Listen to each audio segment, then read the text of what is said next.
Yun no, kung paano ko niluto yan. Tara, samahan niyo ako. Ayan na yung ating tofu at kinat ko lang yan into cubes. Budburan na natin ng konting cornstarch. Sa mga hindi pa nakakaalam dyan, share ko lang sa inyo mga ka-food trip na ito ang technique na ginagamit ko every time na magpiprito ko. Lagyan muna natin ng cornstarch para hindi naninikit sa ating mga kawali yung ating mga piniprito. At sa pamamagitan nito, nalilesen din ito ang pagtalsik ng mga mantika. At yan, luto na at crunchy na ang ating tofu. I-separate muna natin ito. Pakuluin at palambutin na natin yung ating pork giniling at tinimplahan ko lang yan ng salt and pepper. And once na okay na yung ating pork giniling, drain, then separate. Lagay na natin yung butter. At igisa na natin yung ating onion and garlic. Lagay na natin yung ating pork giniling.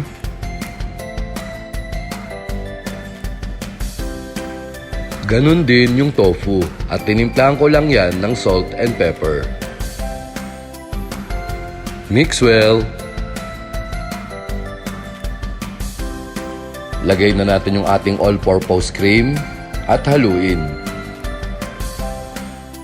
At para magkaroon ng twist na anghang, lagyan natin ng siling haba at siling labuyo. Nag-add din ako ng konting ginisa mix. Iba-iba tayong panlasa mga ka-food trip, kaya it's up to you kung gaano yung alat na gusto nyo. In about 15 seconds, pwede na natin siyang iserve. Lagay na natin sa serving plate. Grabe mga ka-food trip, habang nilalagay ko siya dito sa serving plate, talagang amoy na amoy yung bango niya. Para hindi magmukhang bongi yung ating niluto, nilagyan ko lang siya ng onion spring for toppings. Nag-add din ako ng konting fried garlic. At eto na ang aking version ng sizzling tofu with pork giniling. Oh my God! Wow! Sa pagsiserve ng pagkain mga ka-food trip, importante rin na mapag-aralan natin yung plating. Yung tipong nakikita pa lang nila natatakam na sila, what more pag natikman pa nila, di ba? Kita nyo ba yan mga ka-food trip? Pag hindi kayo natakam dyan, ewan ko na lang.